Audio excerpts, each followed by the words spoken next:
प्रिया दोस्तों, नमस्कार। हमारे YouTube चैनल गीता ज्ञान सनातन में आप सभी दोस्तों का एक बार फिर से स्वागत है। दोस्तों, जय श्री कृष्णा, राधे राधे। मित्रों, आजकल लोग अंधविश्वास से भरे अश्लील वीडियो बड़े ध्यान से और अंत तक देखते हैं, लेकिन जो बातें आप में बुद्धि और ज्ञान का संचार करती हैं, वह नहीं देखते चाहते, जो बातें आपको भीतरी रूप से बदलने वाली है। दोस्तों, श्री कृष्ण की भगवत गीता को वीडियो के माध्यम से घर घर पहुंचा है, इसलिए सही ज्ञान को पहचानो, अंधविश्वास में मत पड़ो। सही चीजों को बढ़ावा देना आपका धर्म है। हम इतनी मेहनत से श्री कृष्ण और आध्यात्मिक ज्ञान की वीडियो डालते हैं, लेकिन जब हमारे वीडियो को लोग कम देखते हैं तो हमारा मनोबल गिर जाता है। लेकिन फिर भी हम सच्चाई के रास्ते से नहीं भटक सकते और हमें सच्चाई पर ही चलना है।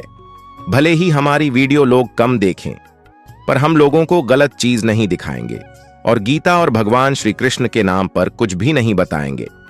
मित्रों, अगर हम गलत ज्ञान लोगों को देंगे तो इससे ना तो हमारा भला होगा और ना ही लोगों का, तो इससे हमें ही पाप लगेगा। जीवन में सिर्फ पैसे कमाना ही सब कुछ नहीं होता, बल्कि लोगों का जीवन भगवान श्री कृष्ण की कृपा से और उनकी बातों से बदलना चाहिए।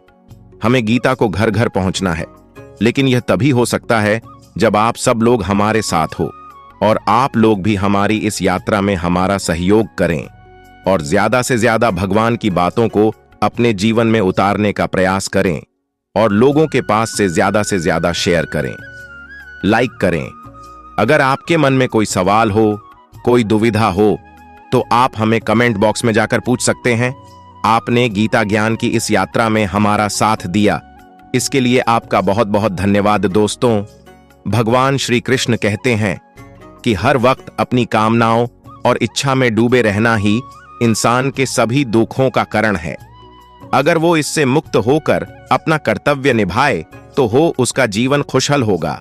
विश्वास रखे कि तुम्हारे साथ जो हुआ है वह अच्छा हुआ है, जो हो रहा है वो भी अच्छा ही हो रहा है और जो होगा वो भी अच्छा ही होगा है। जीवन का आनंद ना तो बीते हुए कल में है और ना ही भविष्य में। जीवन का आनंद तो आज को जीने में है, बल्कि अभी जीने में है कि अभी आप कैसे जी रहे हैं। कृष्ण ने द्वापर युग में मार्गशीर्ष शुक्ल पक्ष की एकादशी को हरियाणा के कुरुक्षेत्र नामक स्थान पर भगवत गीता का उपदेश दिया था, जिसे गीतोपनिषद भी कहा जाता है। भगवान श्री कृष्ण ने युद्ध भूमि में अर्जुन के टूटे हुए मनोबल को मिलाने के लिए गीता का उपदेश स्वयं ही दिया, इसलिए इसे भगवत गीता भी कहा जाता है। श्रीमद् भगवत गीता का हर एक श्लोक जीवन के अलग अलग पक्षों में आपका मार्गदर्शन करता है। हम आपको गीता के ऐसे उपदेश बताते हैं जिन्हें अपनाकर आप अपने जीवन में सफलता हासिल कर सकते हैं।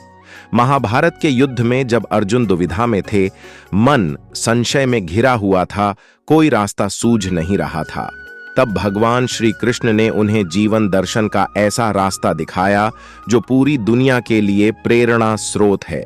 इसे श्रीमद् भगवत गीता के नाम से जाना जाता है। गीता में भगवान श्री कृष्ण कहते हैं, गीता में श्री कृष्ण ने कहा है, जो लोग तुम्हारी बुराई करते हैं करेंगे, चाहे तुम अच्छा करो या बुरा, इसलिए शांत रहकर अपना कर्म करते रहो। निंदा से मत घबराओ, निंदा उसी की होती है जो जिंदा है, मरने के बाद तो सिर्फ तारीफ होती है। अर्जुन ने कृष्ण से पूछा, जहर क्या है भगवान? श्री कृष्ण ने कहा, हर वह चीज जो जिंदगी में आवश्यकता से अधिक होती है वही जहर है। फिर चाहे वह ताकत हो, धन हो, भूख हो, लालच हो, अभिमान हो, आलस हो, प्रेम हो या घृणा, जहर ही है। मित्रों, किस्मत को कोई भी नहीं बदल सकता। भाग्य में जो लिखा है वही मिलेगा, कोई चाहे लाख कोशिश कर ले। अब यह तो आपने भी देखा होगा, भगवान श्री कृष्ण को और प्रभु श्री राम को उनके जीवन में भी कितनी विपरीत परिस्थितियों आई थी। वह तो स्वयं भगवान थे, अगर चाहते तो अपनी परेशानियां दूर कर लेते, लेकिन उन्होंने धरती पर जन्म लेकर मनुष्यों की तरह ही कष्ट भोगे और उनका सही दिमाग से, अच्छे कर्मों से उनको दूर भी किया। श्री कृष्ण सबके तारणहार थे, उनकी सभी आराधना करते थे, परंतु वे स्वयं अपना भाग्य ना बदल सके। यदि श्री राम का जीवन कष्टों से भरा ना होता तो वे हमें क्या सिखाते? भगवान राम हमें बताते हैं कि जब इस पूरी दुनिया को बनाने वाले भगवान इतने कष्ट सहन कर सकते हैं, तो हम इंसान क्यों नहीं? अगर भगवान चाहते तो अपना जीवन बदल सकते थे। उनके जीवन में जो कष्ट आए उन्हें आने से पहले ही दूर कर सकते थे, पर उन्होंने ऐसा नहीं किया और उन्होंने धैर्य और सूझबूझ के साथ उनको दूर किया। उन्होंने हमें धैर्य, गरिमा, सम्मान, सहिष्णुता, प्रेम, सत्य के लिए लड़ना और बहुत कुछ सिखाया है। जो व्यक्ति सत्य के मार्ग पर चलता है उसके जीवन में परेशानियां आती ही हैं। श्री राम ने भगवान होकर भी दशरथ के सामने वनवास को चुना, क्योंकि वह यह बताना चाहते थे कि माता पिता को भगवान की तरह मानना चाहिए। इसलिए माता पिता की रक्षा के लिए वे वनवास चले गए। हम इंसानों का जीवन तो पूरी तरह से कठिनाइयों से भरा हुआ है। हमेशा कोई ना कोई समस्या आती रहती है, कभी कोई बीमारी तो कभी कोई बीमारी लगी ही रहती है। अगर कभी व्यक्ति को ठीक तरह से इलाज नहीं मिल पाया तो फिर उसकी मृत्यु हो जाती है। यह सब अकाल मृत्यु ही तो होती है। किसी का एक्सीडेंट हो जाना, किसी का जहर खा लेना, किसी का छत से नीचे गिर जाना आदि, यह सब अकाल मृत्यु ही होती है। अक्सर हम देखते हैं कि लोगों की आत्माएं भटकती रहती हैं। यह आत्माएं ज्यादातर कम उम्र के व्यक्तियों की होती हैं। कम उम्र की आत्मा के भटकने के पीछे यह कारण है कि वह लोग अपना जीवन पूरा किए बिना ही अपने प्राणों को त्याग देते हैं।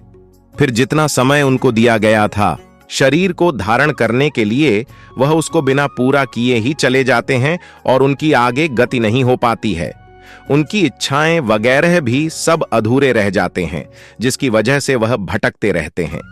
फिर जब उनका समय पूरा हो जाता है तब वह मुक्ति पा जाते हैं और भूत प्रेत से मुक्त होकर वह किसी जीव के शरीर में चले जाते हैं और फिर जन्म लेते हैं।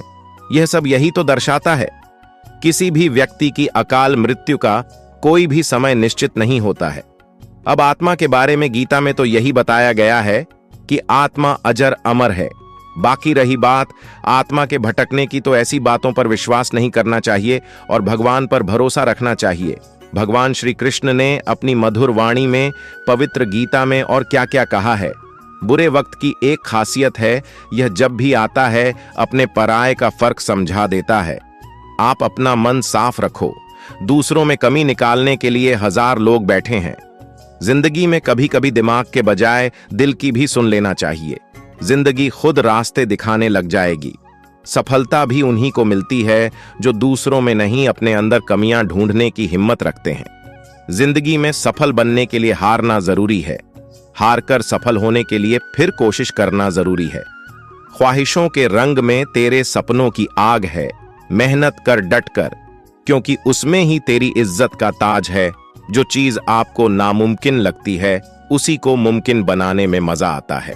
जिंदगी में खुशियां भी उसी को मिलती हैं जो हारना जानते ही नहीं। मेहनत और विश्वास रखने वालों को सफलता मिलती है और जिनको सफलता मिलती है उनकी दुनिया ही बदल जाती है। अगर आपकी सोच सकारात्मक है तो आपके लिए कुछ भी नामुमकिन नहीं। कठिनाइयों के बिना सफलता किसी को नहीं मिलती। असफलता बार बार पाने के बाद भी जो कोशिश करते रहे, सफलता भी उन्हें ही मिलती है। दुनिया बेवकूफ कहती थी उनको जिन्होंने अपने काम से मिसाल कायम करी है। जो भी समय के साथ चलना जानते हैं वही दुनिया में अपना नाम बना सकते हैं। अपने ऊपर इतना भरोसा रखिए कि आप हर मुश्किल को आसानी से हल कर सके। समय को बर्बाद करने से पहले अपने समय की अहमियत को नहीं समझ सकते। अगर आप सोचेंगे ही नहीं तो आप अपनी जिंदगी में कुछ नहीं बन पाएंगे, और अगर तब कुछ बनना चाहेंगे तो सोचने का वक्त आपके पास नहीं होगा। अगर आप अपनी कठिनाइयों को ध्यान से देखेंगे तो उसमें आपको कुछ नया सीखने को मिलता है। अपने सपने पूरे करने के लिए समय का इस्तेमाल सही से करें, ना कि बहाने ढूंढें। इस दुनिया ने सलाम भी उसी को किया है जिसने सफलता को हासिल किया है। तुम्हारा भविष्य क्या होगा यह भी अगर दुनिया तय करेगी तो तुम क्या करोगे। जीवन में विजेता कुछ अलग नहीं करते, परंतु वह चीजों को ही अलग तरीके से करते हैं। सफलता का एकमात्र उपाय मेहनत करना ही है। जब तक आप चीजों को अलग तरीके से नहीं देखते तब तक आप उसे अलग तरीके से नहीं कर सकते। कुछ कर सकने में सफलता आती है और कुछ न कर सकने में असफलता आती है। अपने मिशन में सफल होने के लिए आपको अपने लक्ष्य के प्रति एक चित्त भाव से समर्पित होना होगा। यदि आप अपने सपने सा नहीं करेंगे तो कोई और खुद के लिए रख लेगा।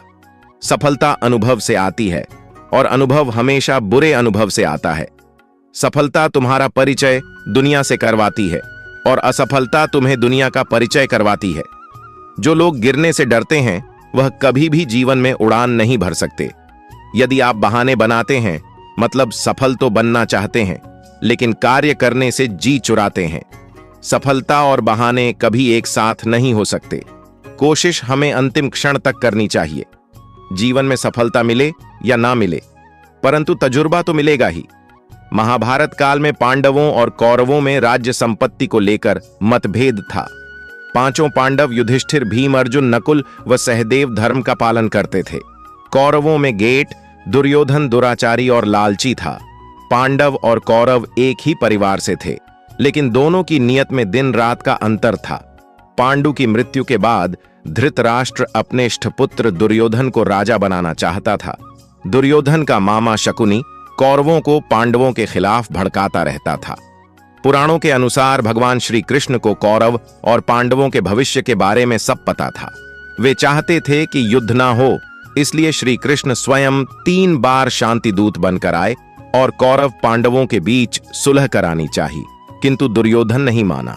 तब श्री कृष्ण ने कहा कि तुम पांडवों को आधा राज्य दे दो और दोनों शांतिपूर्वक रहो, लेकिन दुर्योधन नहीं माना।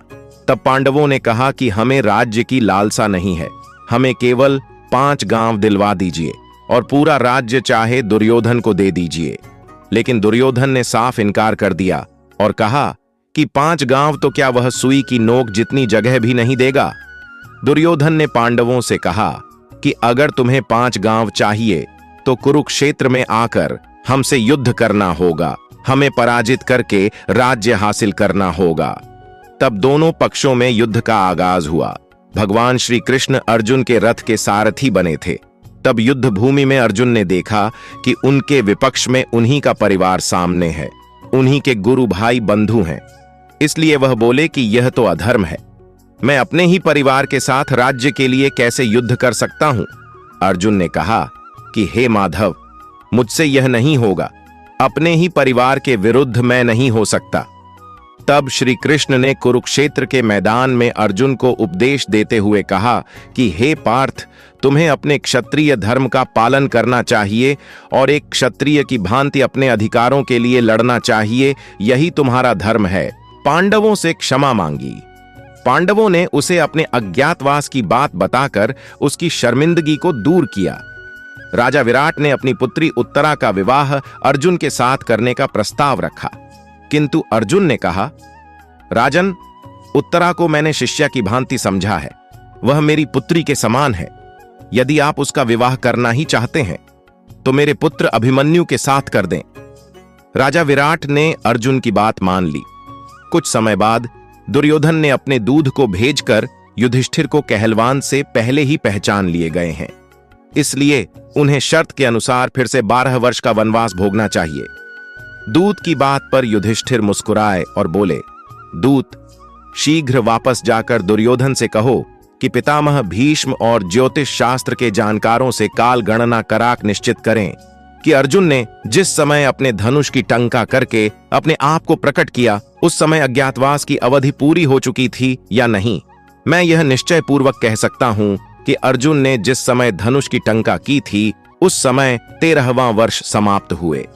पूरा 1 दिन बीत चुका था। दूत युधिष्ठिर का संदेश ले हस्तिनापुर लौट गया।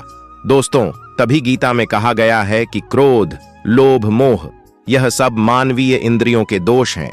जो मनुष्य अपनी इंद्रियों और मन पर नियंत्रण करता है उसकी सफलता निश्चित है। श्रीमद् भगवद गीता के अनुसार भगवान श्री कृष्ण कहते हैं कि कभी भी किसी काम को टालना नहीं चाहिए, निश्चित समय पर अपना काम पूरा कर लेना चाहिए। अगर कोई व्यक्ति ऐसा करता है तो वह हमेशा सफलता को प्राप्त करता है। वहीं अगर आप हमेशा अपने कर्म से भागते रहेंगे तो भी आप जीवन में सफलता हासिल नहीं कर पाएंगे।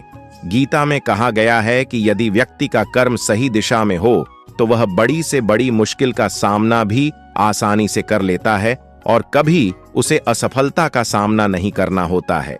भगवद गीता में भगवान श्री कृष्ण कहते हैं कि जरूरी नहीं है कि हर व्यक्ति हर काम में माहिर हो या वह सभी कार्यों को सही तरीका से कर सकते हैं। इसलिए अपनी शक्ति पहचानें और उसी काम को करने का प्रयास करें जिसमें आप अच्छे हैं। इससे भी आपकी सफलता निश्चित है। भगवान श्री कृष्ण कहते हैं कि डर लगने में कोई बुराई नहीं है, लेकिन उस डर को कभी भी खुद पर हावी ना होने दें। खुद पर काबू रखकर ही सफलता को पाना संभव है। व्यक्ति का मस्तिष्क तभी तक उसका मित्र है जब तक वह उसके नियंत्रण में है। जब आपका दिमाग आपके नियंत्रण से बाहर हो जाता है तो वही उसका सबसे बड़ा शत्रु भी बन जाता है। इसीलिए जब रहा है, ऐसे में वह अपनी खुद की हानि कर लेता है। इसलिए अपने गुस्से पर नियंत्रण रखना बहुत जरूरी है। ऐसा माना जाता है कि इस पृथ्वी पर मन की गति सबसे तेज होती है। इसलिए हर व्यक्ति को अपने मन को नियंत्रण में रखना बहुत जरूरी है। बच्चों को भी यह खाना बहुत जरूरी है कि अपने मन पर सदैव काबू रखें। युद्ध में अर्जुन के विचलित हो जाने पर भगवान कृष्ण ने कहा था कि हर मनुष्य को कर्म करना चाहिए, फल की इच्छा नहीं करनी चाहिए। जैसा आपका कर्म होगा, ईश्वर आपको उसके अनुरूप ही फल देंगे। यदि आप कार्य के पहले ही परिणाम की अपेक्षा करेंगे तो आपका मन भ्रमित हो जाएगा और आप अपना कर्म ठीक से नहीं कर पाएंगे। गीता में भगवान कृष्ण का एक उपदेश बताता है कि मनुष्य को दैव अभ्यास करते रहना चाहिए। अभ्यास करने से मनुष्य का जीवन आसान हो जाता है। ऐसे में यदि किसी व्यक्ति का मन अशांत है तो उसे नियंत्रित करने का अभ्यास ही सबसे अच्छा मार्ग है। हर व्यक्ति को सफल जीवन और किसी भी तरह की कठिनाइयों का सामना करने के लिए आत्ममंथन अवश्य करना चाहिए। आत्मज्ञान से व्यक्ति अपने अंदर के अज्ञान को समाप्त कर सकता है, साथ ही सही और गलत में भी पहचान कर सकता है। महाभारत युद्ध की शुरुआत एक खेल से हुई थी। यह खेल एक ऐसा छल था जिसमें पांडव अपना राजपाट, भाई पत्नी सब कुछ हार गए थे। इस समय पांडवों ने खेल की शर्त को मानकर सब कुछ सह लिया, लेकिन अंदर ही अंदर बदले की आग में जल रहे थे। जब पांडव वन को जाने लगे तब विदुर ने जो धृतराष्ट्र से कहा वह आने वाले युद्ध के संकेत थे। इस समय द्रौपदी और पांडवों ने जो किया वह विनाश का सूचक था। जिस वक्त सभी पांडव द्रौपदी के साथ वन की ओर जाने के लिए धृतराष्ट्र से आज्ञा लेने आए थे, उस समय युधिष्ठिर ने अपनी आंखें मूंद ली थीं। विदुर ने धृतराष्ट्र से कहा कि इस समय युधिष्ठिर इतने क्रोध में है कि उनकी दृष्टि किसी पर हो जाए तो वह भस्म हो जाएगा। इसलिए ज्येष्ठ पांडुपुत्र ने आंखें बंद कर ली हैं। विदुर ने धृतराष्ट्र को बताया कि भीम भी इस वक्त बहुत ही क्रोध में है। इन्होंने सुखदेव मुनि से इसका उपाय पूछा। इस पर मुनि सुखदेव ने राजा परीक्षित की मुक्ति के लिए 7 दिन भागवत कथा सुनाई, जिसे सुन राजा परीक्षित भगवान की भक्ति में लीन हो गए। 7 दिन पूरे होते ही श्रृंगी रस्य के श्राप के अनुसार तक्षक नाग ने चुपके से आकर परीक्षित को काट लिया, पर भगवान की भक्ति में लीन राजा परीक्षित को इसका पता तक नहीं चला। भागवत कथा के प्रभाव से उन्हें मुक्ति प्राप्त हो गई।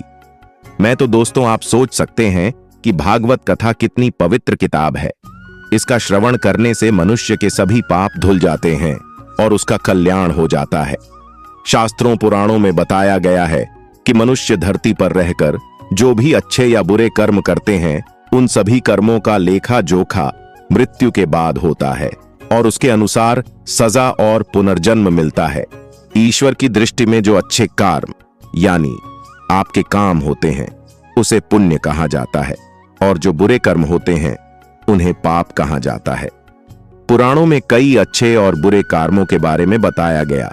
पुराण और कठोपनिषद में तो यह भी बताया गया है कि मनुष्य को अपने पाप कर्मों के कारण मृत्यु के बाद अलग अलग तरह के पापों के लिए कौन कौन सी अलग सजाएं दी जाती हैं। पुराण में उल्लेख मिलता है कि मनुष्य धरती पर जो कुछ पाप करता है उन सभी पापों की अलग अलग सजा बारी बारी से मिलती है। यम के न्याय में किसी भी पाप की सजा से बचा नहीं जा सकता है। गरुड़ पुराण में बताया गया है कि परस्त्री पुरुष संबंध रखने वाले को लोहे के गर्म सलाखों को आलिंगन करवाया जाता है। जो पुरुष अपने गोत्र की स्त्री से संबंध बनाता है उसे नर्क की यतना भोग कर शाही के रूप में जन्म लेना पड़ता है। कुंवारी अथवा अल्पायु कन्या से संबंध बनाने वाले को नर्क की घोर यातना सहने के बाद अजगर योनि में आकर जन्म लेना होता है।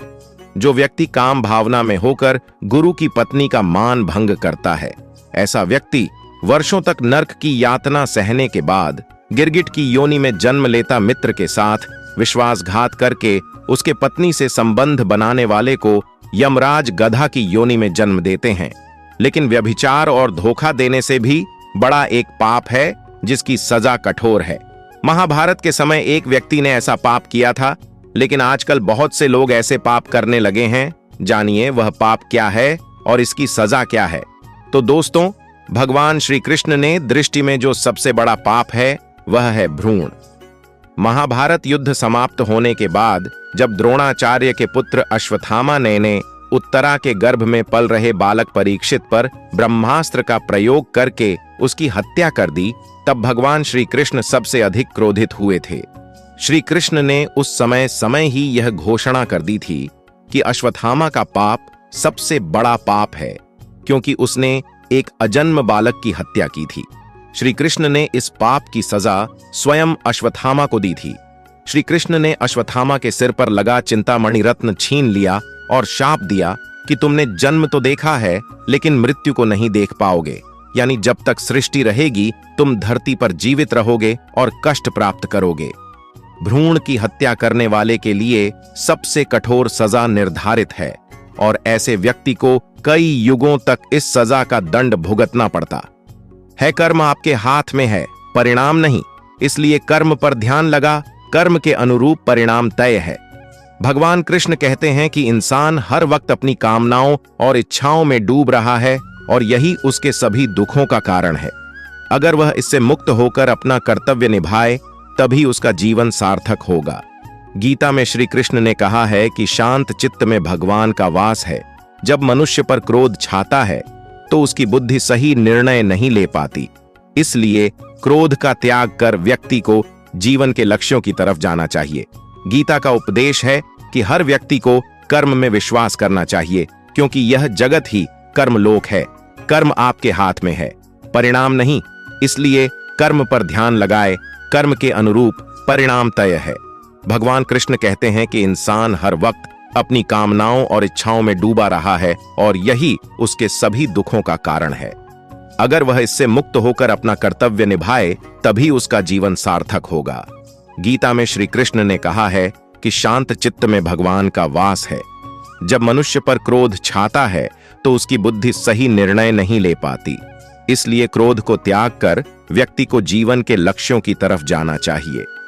भगवान कृष्ण व्यक्ति को हर परिस्थितियों में एक सा रहने की सीख देते हैं। गीता में कहा गया है कि सुख और दुख में व्यक्ति को एक जैसे ही रहना चाहिए, क्योंकि कोई भी स्थिति स्थायी नहीं रहती है। जो मनुष्य गीता की बातों को अपनाते हैं उनका जीवन जाता है। इसका अनुसरण करने से व्यक्ति अंदर से मजबूत बनता है। गीता में श्री कृष्ण कहते हैं कि किसी को धोखा देना एक कर्ज है जो आपको किसी और के हाथों एक ना एक दिन जरूर मिलेगा। गीता के लिखा है कि समय का चक्र बहुत तेज चलता है, इसलिए ना तो अपने बल का अहंकार करें और ना ही अपने धन का जीवन का हर दांव जीतना है। तो बल से ज्यादा बुद्धि का उपयोग करें, क्योंकि बल लड़ना सिखाता है और बुद्धि जीतना। श्रीमद् भागवत गीता में श्री कृष्ण कहते हैं कि यदि किसी काम को करने में डर लगे तो याद रखना, यह संकेत है कि आपका काम वाकई में बहादुरी से भरा हुआ है। गीता के अनुसार नेत्र केवल हमें दृष्टि प्रदान करते हैं, परंतु हम कब किसमें क्या देखते हैं यह हमारी भावनाओं पर निर्भर करता है। श्री कृष्ण कहते हैं कि मनुष्य को स्वयं को ईश्वर में लीन कर देना चाहिए। ईश्वर के सिवाय मनुष्य का कोई नहीं होता है। इसके साथ ही यह मानकर कर्म करना चाहिए कि वह भी किसी का नहीं है। भोग से मिलने वाला सुख क्षणिक होता है, जबकि त्याग में स्थायी आनंद मिलता है। श्री जब आप मेरी सारी शर्तों को पूरा करेंगे। पहली शर्त, महल के चारों कोनों में से आप एक ही कोना देख सकते हैं। दूसरी शर्त, महल में जो देखोगे उसकी सार सहित व्याख्या करनी होगी और अगर व्याख्या नहीं कर सके तो कैद कर लिए जाओगे। सारी शर्तें भीम ने स्वीकार कर ली और अंदर चले गए। अंदर पहुंचकर उन्होंने 3 कुएं देखे। इसमें एक सबसे बड़ा था और 2 छोटे कुएं थे। जब बड़े कुएं का पानी उछलता था तो बराबर के दोनों कुएं भर जाते थे, लेकिन जब छोटे कुएं में पानी उछलता तो बड़े कुएं का पानी आधा ही रह जाता। जैसे ही भीम बाहर निकलने लगे तब दरबान ने कुएं का मतलब पूछा तो भीम नहीं बता पाए। शनिदेव की शर्त के मुताबिक उन्हें बंदी बना लिया गया। उसके बाद अर्जुन इस महल में गए, तब दरबान ने उन्हें भी सारी शर्त बता दी। आगे जाकर अर्जुन ने देखा एक खेत में 2 फसल उग रही थी। एक तरफ बाजरे की फसल, दूसरी तरफ मक्की की फसल। बाजरे के पौधे से मक्की निकल रही थी और मक्के के पौधे से बाजरा निकल रहा था। अर्जुन को यह अजीब लगा, कुछ समझ नहीं आया। शर्त के मुताबिक वह भी जवाब ना दे पाए और उन्हें भी बंदी बना लिया गया। इसी तरह नकुल और सहदेव को भी जवाब ना दे पाने के चलते शनिदेव उन्हें भी बंदी बना लेते हैं। जब चारों में से कोई भी वापस न आया तो युधिष्ठिर उन सबको देखने के लिए पहुंचे। युधिष्ठिर ने दरबान से अपने भाइयों के बारे में पूछा तो शनिदेव ने बताया कि वह सभी उनकी शर्तों को पूरी ना कर सके, इसलिए सभी बंदी है।